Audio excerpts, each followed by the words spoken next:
Olá, estudantes de filosofia do ensino médio da Escola Estadual Professora Franca Frank.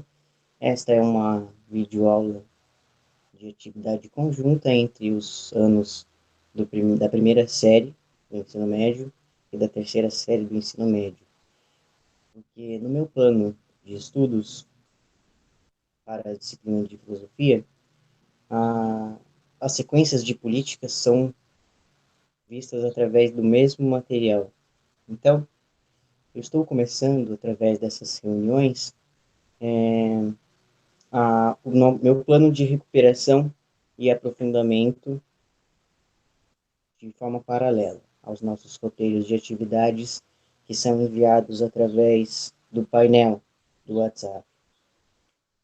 Então, o objetivo dessa investigação que realizaremos a seguir é que haja a recuperação dos estudantes que não tiveram a oportunidade de realizar os seus estudos. Então, faremos uma sequência básica dos fundamentos e dos raciocínios que são essenciais para o assunto que iremos abordar e também passaremos minimamente pelos conceitos. E ao fazer essa prática, nós também trabalharemos o aprofundamento dos estudantes que já realizaram e tiveram a oportunidade de estudar em casa este roteiro, em que eu vou fazer uma experiência dos procedimentos filosóficos. Então, tomando eu, professor, como exemplo, farei uma apresentação leve e rápida e lembrando também que nós estamos inseridos numa comunidade filosófica de aprendizagem. Então, também faz parte das intenções de juntar essas turmas, além de ter um conteúdo comum, a cooperação entre nós, considerando que nós somos investigadores de filosofia, somos pesquisadores. Então, ao final desta aula, eu também irei socializar e interpretar as questões que fazem parte do processo de aprendizagem de vocês. Tá? Então, eu vou começar a apresentar a tela para que vocês tenham acesso na tela de vocês também ao texto desse roteiro de estudos.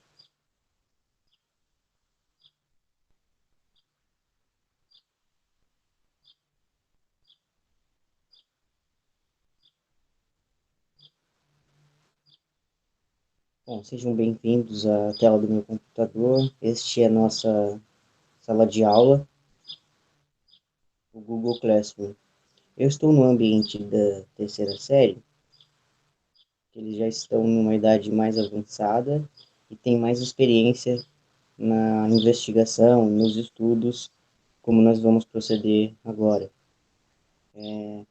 Então, levem também em consideração, como pesquisadores, vocês podem colaborar entre si quando há esse canal de comunicação, essa amizade e essa cooperação. Então, dentro desse espírito de pesquisa, de ensino e de extensão, iremos abordar este roteiro, que é o início da série de filosofias políticas. Esse roteiro se chama A Política Normativa da Grécia Antiga, e nós teremos certeza ao final das razões desse título.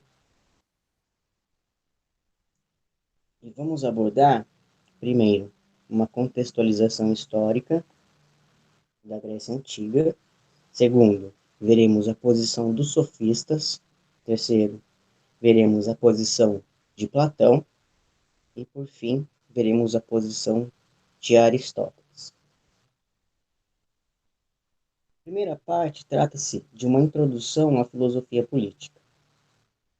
Atualmente, temos três concepções correntes da palavra política. Podemos entender a política através das lutas pelo poder, pelas instituições políticas, e como temos a intenção aqui nesses estudos, vamos investigar a origem, a natureza e a significação que o poder adquire na história da filosofia. Lembrando que o título do nosso curso uma história viva na escola. Uma história da filosofia viva na escola. Perdão. Bom, o especialista francês chamado Gérard Lebrun nos oferece a definição de que o poder é a capacidade ou a possibilidade de agir, de produzir efeitos desejados sobre os indivíduos ou sobre os grupos humanos. Um conceito diferente de poder é a força, que é o instrumento usado para o exercício do poder nessas sociedades que se constituíram ao longo do tempo. Então, memorizem essa definição, que é o que representa o que é o Estado e é o objeto central dos nossos estudos de filosofia política. O Estado é a instituição por excelência do exercício do poder na vida pública. Tá? Observem aqui neste quadro que está na tela de vocês, para que vocês não confundam os conceitos e os significados das palavras. Quando nós falamos de governo, estamos fazendo referência à administração do Estado. Quando nós falamos de Estado, com E maiúsculo, e não minúsculo, nós estamos falando de uma instituição social política. Por que instituição? Porque foram as pessoas mesmas que criaram e fizeram. Agora, também devemos ter em mente que a nação faz referência a uma união e um pertencimento entre as pessoas. São questões culturais. A população já é um conceito geográfico que faz referência aos habitantes do local em questão. Já o território também é um conceito da geografia e quer dizer uma porção de terra demarcada. Então, não confunda. O conceito de Estado, ele remete à Idade Moderna, quando se formaram os Estados Nacionais e através da criação da Constituição, que é um conjunto de leis válidas para toda a população e serve para garantir a ordem social. De acordo com o sociólogo Max Weber, o Estado é o único aparato administrativo que pode deter o monopólio legítimo da força, como a polícia e os militares, constituindo uma resistência por oposição. Então, sempre que há Estado, há uma resistência a ele. Além dessa prerrogativa básica, o governo de um Estado possui outra, o monopólio da cobrança de impostos. Durante a Idade Média na Europa, grande parte dos tributos não era cobrado pelos monarcas, mas pelos senhores feudais, em escala local. Além disso, os governantes dependiam desses mesmos senhores para garantir a ordem interna e para a defesa do território contra as invasões bárbaras externas. Na passagem da Idade Média para a Idade Moderna, houve uma centralização política de alguns reinos europeus, os principais Portugal, Espanha, França e Inglaterra. Os soberanos estabeleceram uma aliança com a burguesia, fortalecendo-se mutuamente. Assim, os impostos e a defesa tornaram-se atribuições exclusivas do Estado. Hoje, vamos tomar o Brasil como exemplo. O Estado brasileiro, em suas práticas, faz muito mais do que recolher impostos ou monopolizar uma força policial ou militar.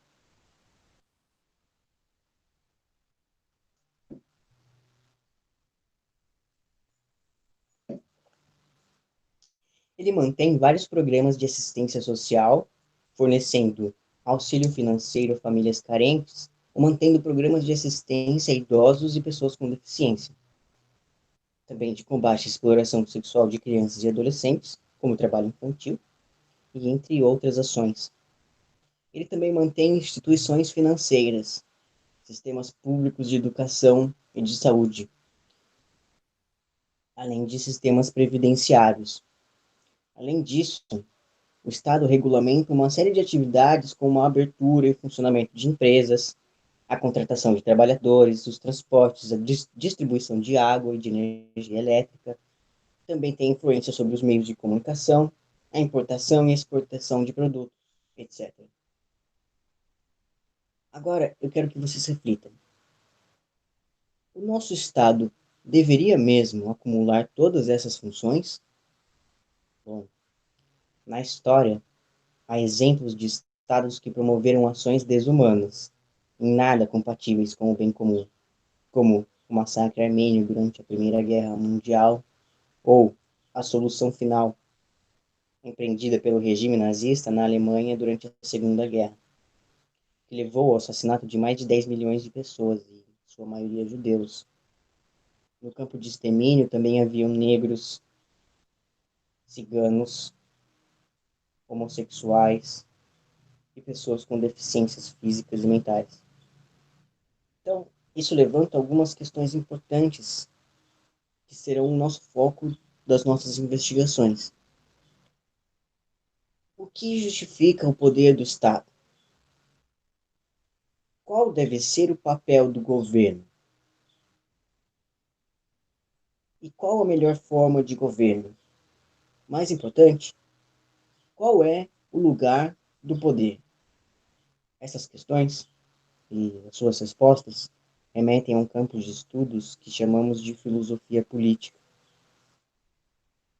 Então vamos entrar na filosofia política propriamente dita ao longo do tempo. A política normativa da Grécia Antiga, é o nosso item 2. Foi na Grécia Antiga que a política, como disciplina filosófica, começou a se desenvolver. No período homérico, nós temos uma caracterização dos historiadores como sendo o momento da civilização grega em que a sociedade se organiza através de um sistema gentílico. Os gentios eram os habitantes das cidades-estados, os governos locais autocráticos e autossuficientes. Autocráticos porque criavam as suas próprias leis e autossuficientes porque eram economicamente bastantes. Então, esse sistema gentílico se baseava em uma economia natural. Praticava-se mineração, agricultura, pesca, caça, observando os ciclos da natureza para guiar a confecção da vida. Então, uma característica importante desse período é a divisão desigual das terras disponíveis para o cultivo, que eram herdadas hereditariamente pela aristocracia. Por sua vez, os aristocratas concentravam a posse das propriedades privadas, usando também um sistema escravocrata de produção. Então, sistema gentílico, de economia natural e uma divisão desigual das terras, em que existia um sistema escravagista e aristocrático. Já no período arcaico, as cidades-estados antigas começaram a funcionar como uma economia monetária, fazendo com que a população comerciante, consequentemente, desenvolvesse uma capacidade de abstração, uma habilidade extremamente necessária para se realizar a filosofia. Consequentemente, a população começou a exigir que os seus interesses fossem atendidos pelos governantes, havendo diversas revoltas camponesas nesse período. Bom, somando-se a isso, nós temos que a civilização grega se dirige para a invenção da democracia, com 3 conjuntos de reformas políticas.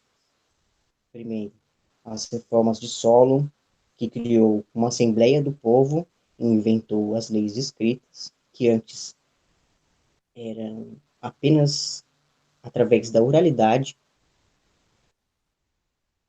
Segundo, as reformas de Clístenes, que reduziu o poder da nobreza em relação ao território, dando mais lugar para o povo nos assuntos do governo. E terceiro, as reformas de Péricles, que no século V a.C., conhecido como o século de ouro ateniense, regulamentou um aparato de participação política que se baseava numa democracia direta. Quer dizer, todos os cidadãos, homens, livres e maiores de 21 anos, poderiam votar nos assuntos da cidade. Bom, vale notar que, nesse contexto, a democracia era o que a gente chamava só de nome. Uma democracia só de nome, porque vejamos os dados. Na cidade-estado de Atenas, no século III a.C., num censo que foi realizado com a população. Entre os 500 mil habitantes que havia em Atenas, 300 mil eram escravos, 50 mil eram estrangeiros e 100 mil pessoas eram mulheres e crianças que não tinham direito ao voto na Assembleia, fazendo com que apenas 10% da população tivesse uma participação política direta relevante. Então, 90% da população não votava e, por isso, a democracia era só de nome. Vejamos agora como é caracterizada a posição dos sofistas. Os sofistas eram compreendidos como uma nova classe em ascensão. Eram comerciantes que, enriquecidos pela economia monetária, atuavam como professores dos cidadãos que queriam participar na Assembleia. Eram os educadores da aristocracia guerreira e também ofereciam serviços de educação moral e política, cujo objetivo era a paideia. Paideia era a noção de educação que havia na Grécia Antiga, uma noção que pensava em todos os âmbitos da vida humana e da sociedade e procurava fomentar a cultura, incentivar a cultura para o enobrecimento do espírito humano. A disciplina mais famosa dos sofistas era a retórica, que pretendia desenvolver a capacidade de expressão e de eloquência no discurso desse educando, facilitando assim o convencimento dos outros cidadãos e a concordância dos diversos interesses na cidade. Agora, a posição de Platão era contrária à noção de verdade como convenção que adotavam os sofistas. Ele acreditava antes que a verdade deveria ser conquistada pelo cidadão através do exame das opiniões, trazendo ao diálogo as reminiscências. Lembrando que reminiscências são memórias, lembranças, que habitam nossa alma. Então, ele argumenta em seus livros que o melhor governante é o filósofo, fundamentando-se na seguinte descrição da constituição da cidade grega, que é a sua metáfora do corpo político, em que as finalidades estão representadas em parênteses e a qualidade do governante que se associa em sua teoria. Então, na teoria do Platão, sobre o melhor governante ser o filósofo, ele compreendia que dentro do ser humano haviam 3 níveis da alma. E esses níveis da alma fazem parte do corpo político. Então, havia a alma concupiscente ou desejante, representada pelo estômago, cuja finalidade era fazer com que houvesse o prazer e a sobrevivência. Já a alma irascível ou colérica é representada pelo coração e sua finalidade é a defesa e a proteção da cidade. Então, o governante filósofo deveria ter coragem. Já a alma racional ou intelectual era representada pela cabeça, ou seja, a finalidade do conhecimento, em que a virtude do governante valorizada nesse sentido era a temperança e a moderação. Esses 3 níveis da alma, que compõem o corpo político, nos leva a conceber na sociedade 3 categorias ou classes de cidadãos. A categoria bronze, que é a classe econômica dos agricultores, artesãos e comerciantes. A categoria prata, que é a classe militar dos guerreiros. E a categoria de ouro, que é a classe dos filósofos e dos magistrados, ou seja, as pessoas que exerciam o poder político. Essa categorização dos cidadãos é proveniente do que Platão conta sobre o mito da origem da cidade, que ele descreve no seu livro A República. Ele conta recuperando um mito antigo, que os gregos nasciam da terra e poderiam ser como minérios, feitos de bronze, prata, ouro, cada um com uma destinação mais ou menos certa. Por isso, a mobilidade social nas cidades e estados gregos era bastante reduzida, isto é, não era tão simples ascender socialmente, a despeito da sua condição de nascimento. Para a política de Platão, existiam os seguintes sistemas de governo possíveis: a aristocracia, governo dos melhores, com seus dois subtipos. A timocracia, governo dos ricos. Timos quer dizer riqueza. Oligarquia, governo de poucos. Oligo quer dizer poucos. Um outro sistema de governo possível era a democracia, que quer dizer o governo do povo. A democracia podia ser entendida de duas maneiras.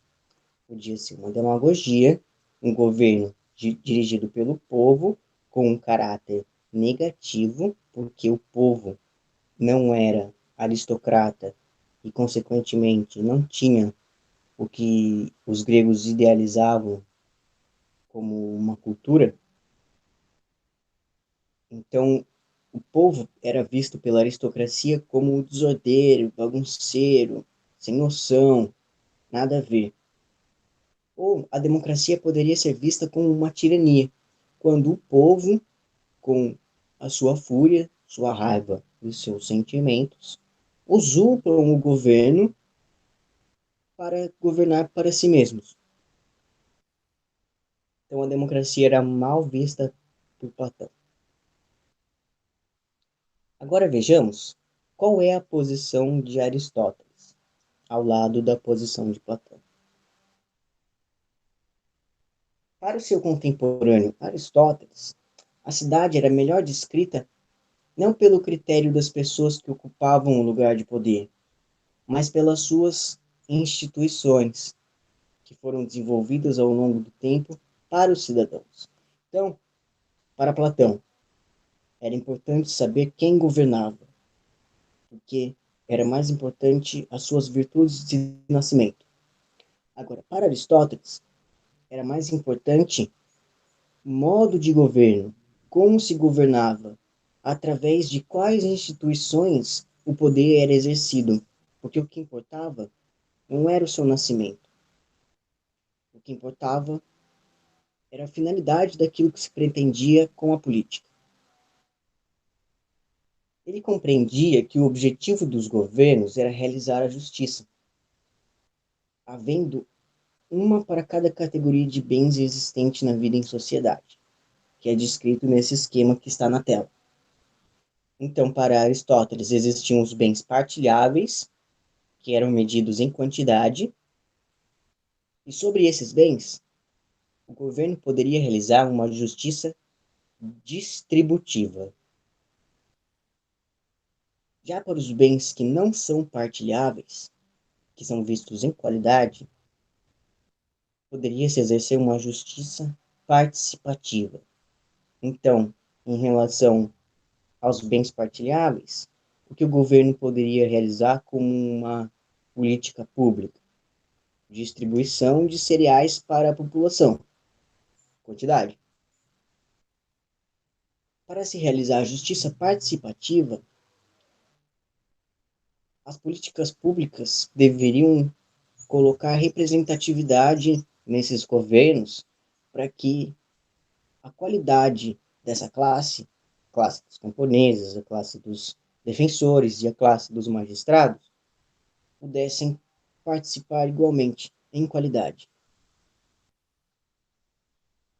Além disso, a finalidade da cidade para Aristóteles era a amizade, quer dizer, a concordância de opiniões, a semelhança das ações comuns e um companheirismo entre os cidadãos a fim de que a cidade possa prosperar com sucesso. Assim, o estagira é o apelido pelo qual Aristóteles é conhecido, porque ele não é de Atenas, ele é um estrangeiro, ele é de Estagira, uma cidade próxima. A qualidade que marca o governante é phronesis. Phronesis é uma palavra grega que quer dizer prudência prática. Podemos traduzir para o português como uma fruição, um, uma ação atenta e certeira, de bate-pronto. Então, o governante deveria estar bem posicionado, e não ter virtudes nele mesmo, apenas por ele mesmo, como pensava Platão. Então, a afronese é essa prudência prática para lidar com os assuntos de uma maneira dinâmica. Então, ele vai descrever assim a sua tipologia das formas de governo, que é a sua filosofia política, de acordo com o critério do número e o critério do valor. Então, quando há um governante e ele é bom, chama-se monarquia. Quando há um governante e ele é corrompido, ele não se direciona através da amizade, é uma tirania. Quando há poucos governantes e eles são bons, trata-se de uma aristocracia. Quando há poucos governantes e este governo está corrompido, é uma oligarquia. Quando há muitos governantes e eles são bons, Aristóteles chama politeia. Politeia é o mesmo nome da República de Platão.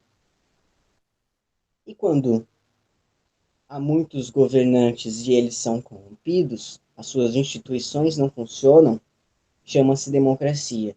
Então, tanto para Platão quanto para Aristóteles, a democracia era mal vista, porque as características que eles agregavam ao povo eram negativas. O povo era desprezível para os gregos.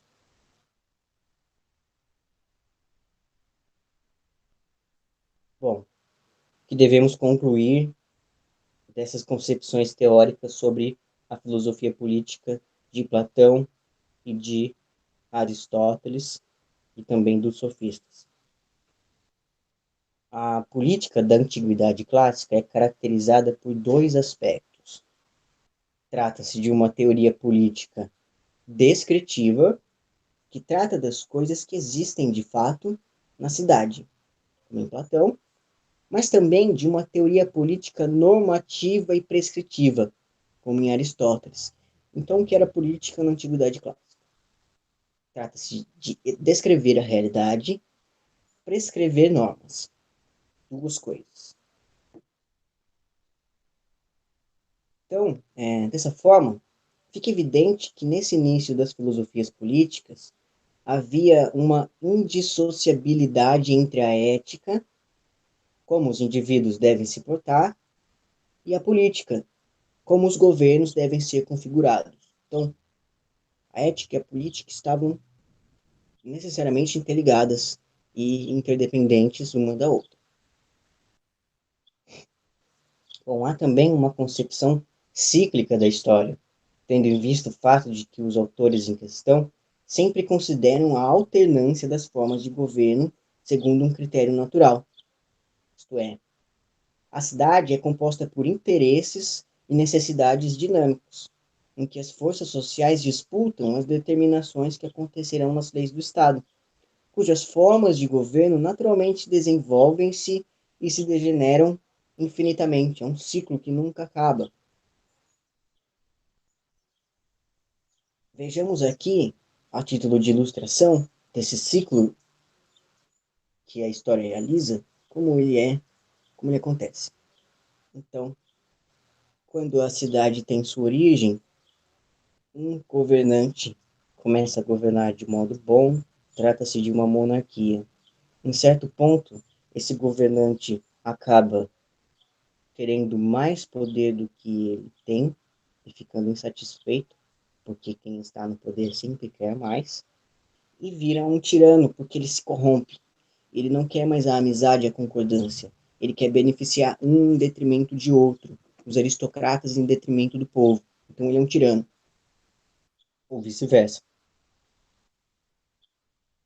Então esse tirano é deposto por poucos e torna-se uma aristocracia. Os aristocratas, com a sua riqueza, tomam o poder e começam a governar. Em certo momento, os aristocratas, com a sua ganância, começam a brigar entre si e disputar o poder para si, no intuito de tornarem-se monarcas e terem um poder mais absoluto do que eles têm. Então, nesse momento, a aristocracia se degenera em uma oligarquia. Bom, essa oligarquia não vai funcionar muito bem, porque, bom, os governantes podem morrer e não haver sucessão, muitas revoltas populares podem acontecer, e essas revoltas que de fato aconteceram na Grécia Antiga deram um poder para muitos. Então, em certos momentos, houve uma politeia, um governo do povo, de forma organizada, de forma sistemática e de uma maneira boa, ou seja, dirigindo-se para a amizade, e os governantes com a sua fronese, a sua prudência prática. Bom, como os gregos nunca confiaram no povo, essa politeia necessariamente iria se degenerar para uma democracia, em que as instituições estão corrompidas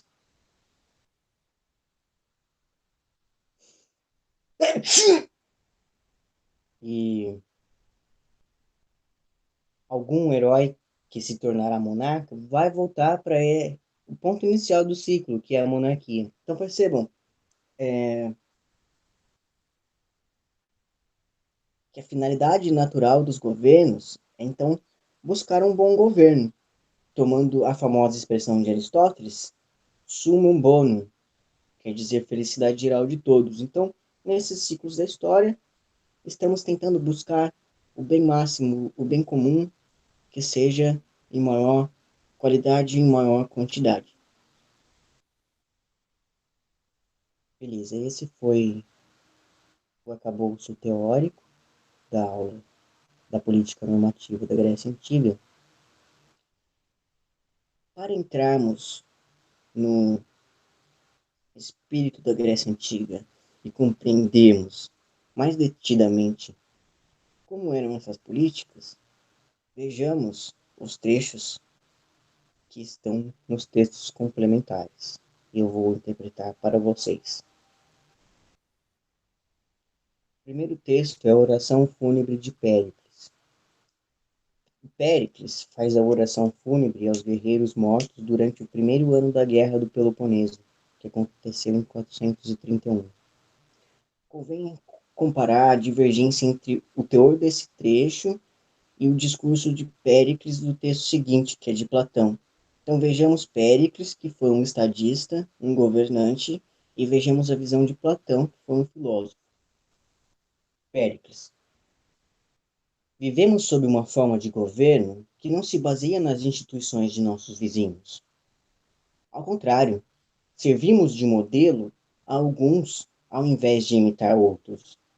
Seu nome, como tudo depende não de poucos, mas da maioria, é democracia. Nela, enquanto no tocante às leis, todos são iguais para a solução de suas divergências privadas, quando se trata de escolher se é preciso distinguir em qualquer setor, não é pelo fato de pertencer a uma classe, mas o mérito que dá acesso aos postos mais honrosos.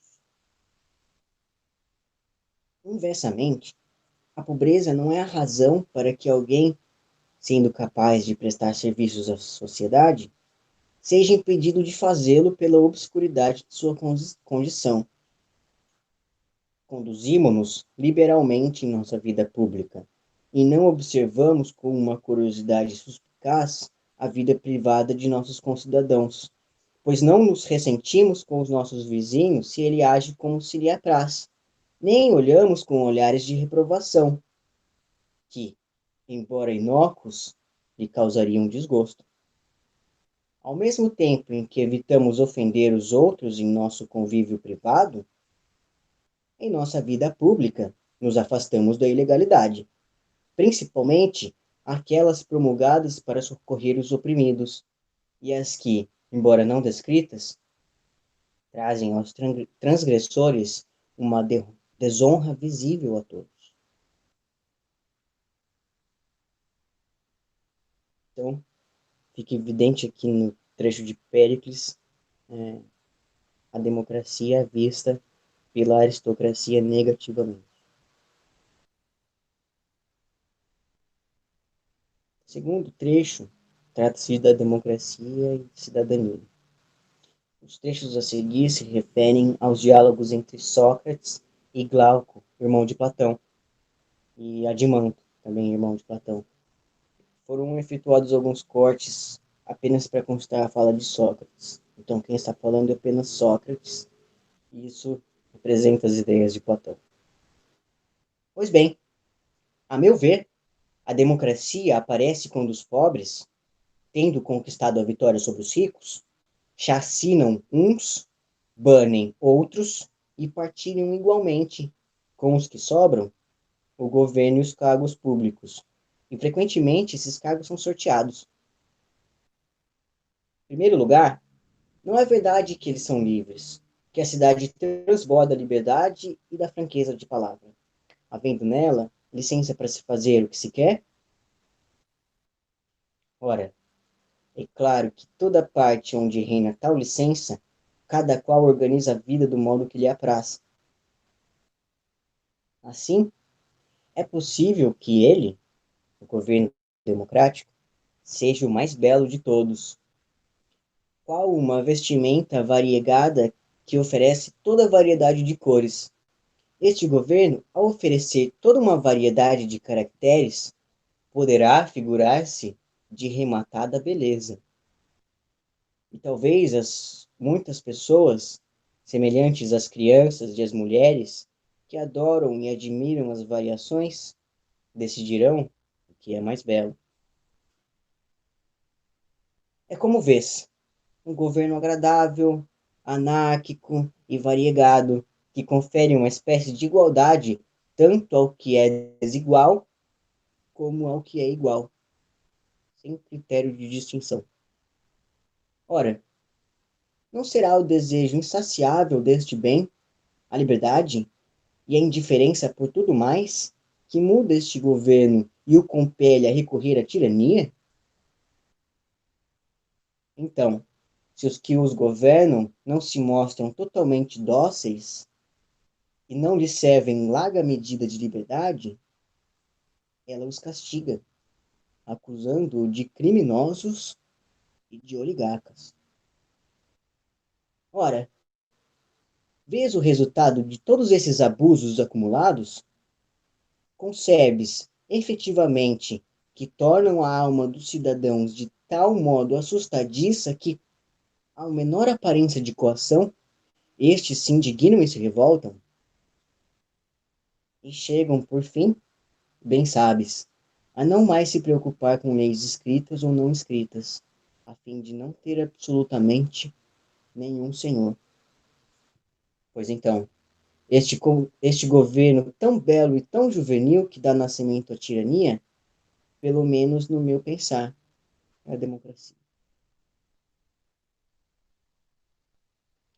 Então, esta foi a experiência básica e mínima do roteiro de estudos sobre filosofia política antiga, tá?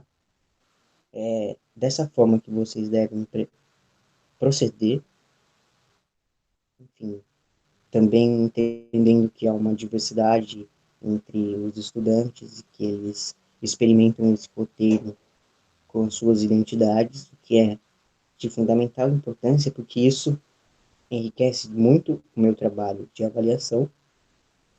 As questões de assimilação, de compreensão do texto são as seguintes. 1. Qual é a diferença entre Estado e governo? São dois termos diferentes e eu peço que vocês usem uma definição. 2. Quais são as duas principais características do Estado Nacional moderno? São duas coisas que o definem. 3. Como Platão descreve as classes sociais dos cidadãos? Como é que ele narra as classes sociais a partir da origem da cidade? Então, a questão propõe que vocês comentem, façam um comentário pessoal de vocês sobre como que se poderia mudar de classe social na civilização grega nesse ambiente de desenvolvimento da democracia. 4. De que forma a participação política dos cidadãos nos dias de hoje é diferente do modo como ocorria na antiguidade clássica? Bom, hoje nós temos uma democracia representativa e na Grécia Antiga temos uma democracia direta. Quais são as diferenças entre essas duas formas de hoje e da Grécia Antiga? É isso que a questão pede. 5. Como Aristóteles idealiza a justiça na política antiga? Quais são os ideais e como quais são as normas que ele quer e que descreve para as cidades-estados nesse período? Para o Aristóteles, qual é o grande objetivo da cidade? Qual o objetivo da política? Qual é a sua finalidade? A última questão pede para explicar as diferenças entre os sofistas, Platão e Aristóteles. Então, descrever os três e explicar qual a diferença, o que faz com que nós possamos diferenciar essas três visões sobre a filosofia política. E temos aqui uma questão bônus, em que eu pergunto a opinião dos estudantes se a democracia é vista de uma maneira positiva ou negativa, e para que vocês descrevam a imagem que existe dos filósofos antigos sobre o povo, e que nós percebemos através das suas teorias políticas. Tá? Esse roteiro tem a duração de 2 aulas. Para as pessoas que já realizaram, podem fazer um aprofundamento. Vocês podem notar que nos meus últimos roteiros de filosofia, eu estou propondo um desafio, que é basicamente expressar a habilidade que está em jogo, ou falar um pouquinho sobre esse roteiro, porque eu quero valorizar a expressão oral de vocês, com a sua comunicação, a sua fala, que isso também faz parte da nossa comunidade filosófica. Então, eu vou parar de apresentar a tela.